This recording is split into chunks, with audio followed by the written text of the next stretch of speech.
नमस्कार दोस्तों, आप सभी का बहुत बहुत स्वागत है इंडियन डिफेंस न्यूज के डिफेंस टॉक सीरीज में, जहां पर हम रोज नए नए डिफेंस अपडेट्स के बारे में बात करते हैं। तो चलिए देर न करते हुए आज की वीडियो शुरू करते हैं।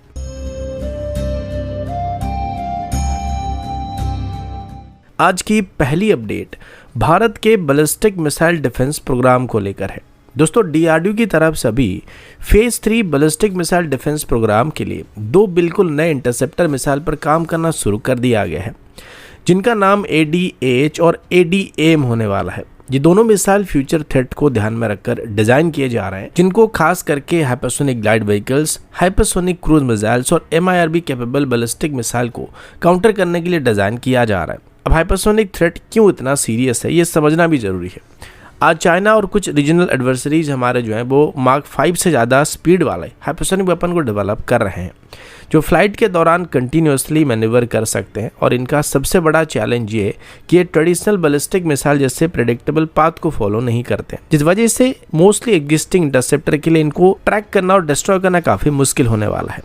यहीं पर ADH और ADAM का रोल स्टार्ट होने वाला है। ADH को स्पेशली हाइपरसोनिक ग्लाइड व्हीकल्स को काउंटर करने के लिए डेवलप किया जा रहा है। ये वो वेपन्स होते हैं जो बूस्ट फेज में नियर स्पेस में चले जाते हैं और उसके बाद एटमॉस्फेयर में री एंटर करते हैं, जिसमें ग्लाइड करते हुए जिगजैग मैन्यूवर करके टारगेट को हिट करने की कोशिश करते हैं। वहीं पर ADAM का फोकस हाइपरसोनिक क्रूज मिसाइल पर होने वाला है, जो पावर्ड फ्लाइट के साथ लोअर एटमॉस्फेयर में ही एक्सट्रीम स्पीड को मेंटेन करते हैं। इन इंटरसेप्टर की खास बात यह कि ये भारत के पहले ऐसे मिसाइल होने वाले हैं जो प्योरली हाइपरसोनिक टारगेट को ध्यान में रखकर बनाए जा रहे हैं। इनमें high speed, extreme heat resistance, advance manoeuvrability और नेक्स्ट जनरेशन गाइडेंस सिस्टम का इस्तेमाल किया जाने वाला है। सोर्सेज के मुताबिक DRDO इनकी ईयरली स्टेज डेवलपमेंट फेज में काफी आगे बढ़ चुका है। यहाँ तक कि ADA जैसे मिसाइल सिस्टम के विंड टनल मॉडल को 2024 के एंड में हैदराबाद के हाइपरसोनिक विंड टनल फैसिलिटी में पब्लिकली शोकेस किया गया था। अब phase 3 ballistic missile defence programme का बिगर पिक्चर समझना भी थोड़ा जरूरी होने वाला है। फेज 1 के अंदर डेवलप किए गए पृथ्वी डिफेंस व्हीकल और एडवांस एयर डिफेंस जैसे इंटरसेप्टर पहले से ऑपरेशनल हो चुके हैं, जो कि 2000 किलोमीटर की रेंज तक बैलिस्टिक मिसाइल को इंटरसेप्ट कर सकते हैं। फेज 2 के अंदर अभी AD1 का सक्सेसफुल टेस्ट हो चुका और अभी AD2 पर काम चल रहा है, जो कि 5000 किलोमीटर क्लास के मिसाइल्स और MIRV थ्रेट के अगेंस्ट में काम करने वाले हैं। अब फेज 3 के अंदर ADH और ADAM उन गैप्स को क्लोज करने वाला है जहां हाइपरसोनिक और मैन्यूवरिंग वॉरेड एग्जिस्टिंग डिफेंस लेयर को बाईपास करने की कोशिश करने वाले हैं। इनकी डेवलपमेंटल टेस्टिंग को अभी 2030 के बाद स्टार्ट करने की प्लानिंग किया जा रहा है, जो भारत की लॉन्ग टर्म स्ट्रेटेजिक सिक्योरिटी के लिए काफी बड़ा स्टेप होने की उम्मीद किया जा रहा है। अगला अपडेट इंडियन नेवी के प्रोजेक्ट 75 सबमरीन प्रोग्राम को लेकर है। जर्मनी की थाइसन-क्रूप मरीन सिस्टम यानी TKMS की तरफ से अभी इंडियन नेवी के लिए एक India specific air independent propulsion system को डेवलप करने की बात सामने आई है। ये IP सिस्टम साइमंस की PM hydrogen fuel cell technology पर बेस्ड होने वाला है और इसका मेन फोकस लॉन्ग एंड्योरेंस और ultra silent underwater operation पर होने वाली है, जो आज के मॉडर्न नेवल वॉरफेयर में, खास करके सबमरीन वॉरफेयर में सबसे क्रिटिकल फैक्टर माना जाता है। यह IP सिस्टम टाइप 214 क्लास की सबमरीन से डिराइव होने वाला है, लेकिन डायरेक्टली ये उनका कॉपी नहीं होने वाला है। स्टैंडर्ड टाइप 214 क्लास की सबमरीन का डिस्प्लेसमेंट अराउंड 1700 टन के आसपास होता है और उसमें 240 किलोवाट स्टैंडर्ड की fuel cell based AIP system का इस्तेमाल किया जाता है। लेकिन इंडियन नेवी का प्रोजेक्ट 75 के सबमरीन का डिस्प्लेसमेंट इनसे थोड़ा बड़ा होने वाला है, जो कि लगभग 2500 टन से 3000 टन के आसपास होने वाली है। इस वजह से सेम अंडर वाटर परफॉर्मेंस को अचीव करने के लिए AIP पावर को भी थोड़ा स्केल अप करने की जरूरत पड़ने वाली है। सोर्सेज के मुताबिक इंडियन कॉन्फ़िगरेशन के लिए AIP पावर की रिक्वायरमेंट 300 से लेकर 360 किलोवाट तक जा सकता है। इसके लिए TKMS की तरफ से भी दो ऑप्शन को कंसिडर किया जा रहा है। पहला ऑप्शन ये कि एग्जिस्टिंग सीमेंस की BZM 120 फ्यूल सेल मॉड्यूल्स का 3 मॉड्यूल सेटअप को बनाया जाएगा, जिसमें हर मॉड्यूल 120 किलोवाट की पावर को जनरेट करेगा, जो कि कुल मिलाकर 360 के आसपास पावर को डिलीवर करने में सक्षम हो जाएंगे। दूसरा ऑप्शन ये कि टाइप 218 SG प्रोग्राम के लिए डेवलप हो रहे नए जनरेशन की कॉम्पैक्ट फ्यूल सेल मॉड्यूल का इस्तेमाल किया जाएगा, जो कि 120 किलोवाट और 160 किलोवाट क्लास के होने वाला है और ये कम स्पेस में ज़्यादा पावर को प्रोवाइड कर सकते हैं। लेकिन हैवी सबमरीन के साथ साथ एक और चैलेंज भी आने वाला है और वो सबमरीन की एंड्योरेंस होने वाली है।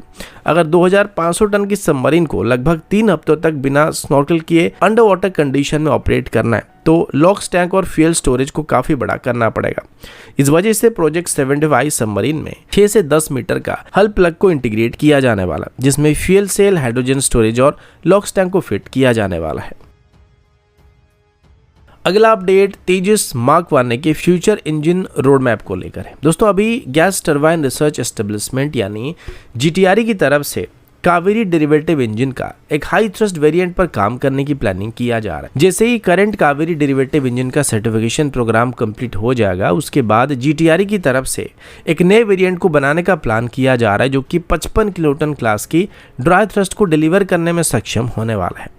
लेकिन ये सब फंडिंग अप्रूवल पर डिपेंड करने वाली है। अभी तेजस मार्क 1 में जो F404 क्लास के इंजन का इस्तेमाल किया जा रहा है, ये मोस्टली 54 किलोटन की ड्राई थ्रस्ट को डिलीवर करता है, जो कि F404 फैमिली का सबसे पावरफुल ऑपरेशनल वेरिएंट है।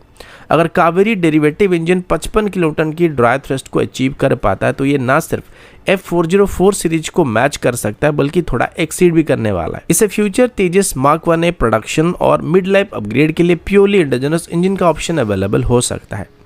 GTRE के टेक्निकल स्टडीज के मुताबिक इस थ्रस्ट इंक्रीज के लिए मल्टीपल इंजीनियरिंग अपग्रेड आइडेंटिफाई किए गए हैं। सबसे बड़ा इंप्रूवमेंट इन इंजन्स में इस्तेमाल होने वाली सिंगल क्रिस्टल टरबाइन ब्लेड्स होने वाले हैं, जिससे 5% से लेकर 8% तक थ्रस्ट गेन का एक्सपेक्ट किया जा रहा है। इसके अलावा कंप्रेसर ब्लिस्क इंटीग्रेशन के थ्रू भी रोटर डिजाइन से 3 से 5% का थ्रस्ट इंक्रीज होने की उम्मीद किया जा रहा है और साथ ही फेडेक ऑप्टिमाइजेशन सॉफ्टवेयर लेवल पर 1 से 2% के आसपास थ्रस्ट इंप्रूव होने की उम्मीद किया जा रहा है, जबकि पॉलिश फ्लो पाथ से भी माइनर एफिशिएंसी मिलने की उम्मीद किया जा रहा है।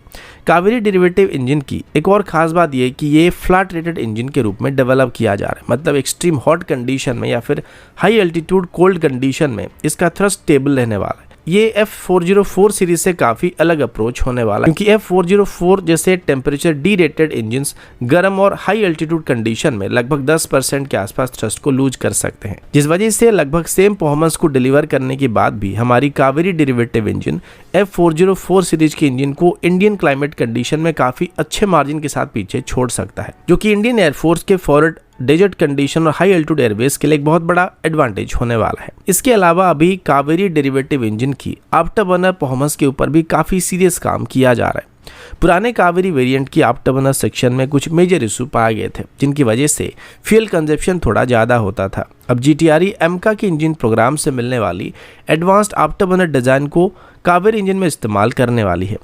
एमका के लिए 72 किलोटन से 75 किलोटन क्लास की ड्राई थ्रस्ट और लगभग 120 किलोटन क्लास की आफ्टर बर्निंग थ्रस्ट वाले एक इंजन को डेवलप किया जा रहा है, जिसका बेनिफिट अभी अपडेटेड कावेरी डेरिवेटिव इंजन में मिलने की उम्मीद किया जा रहा है। अगला अपडेट इंडियन नेवी के हैवीवेट टॉर्पेडो क्राइसिस और DRDO के इंडिजिनस सोल्यूशन को लेकर है। दोस्तों, इंडियन नेवी की अंडर वाटर वॉरफेयर कैपेबिलिटी को पिछले कई साल में एक बहुत बड़ा झटका लगा था। साल 2016 में मिनिस्ट्री ऑफ डिफेंस ने इटली की वॉस कंपनी के ब्लैक सैक्ट हैवीवेट टॉर्पेडो का कॉन्ट्रैक्ट कैंसिल कर दिया गया था। ये डील 98 टॉर्पेडो के लिए किया गया था और ये टॉर्पेडो तब फुली टेस्ट और क्लियर थे, लेकिन करप्शन एलिगेशन की वजह से ये पूरा कॉन्ट्रैक्ट स्क्रैप कर दिया गया था। सबसे बड़ी गलती यहाँ पर यह हुआ कि कॉन्ट्रैक्ट कैंसिल करने के बाद कोई अल्टरनेट टॉर्पेडो को इंडक्ट नहीं किया गया था।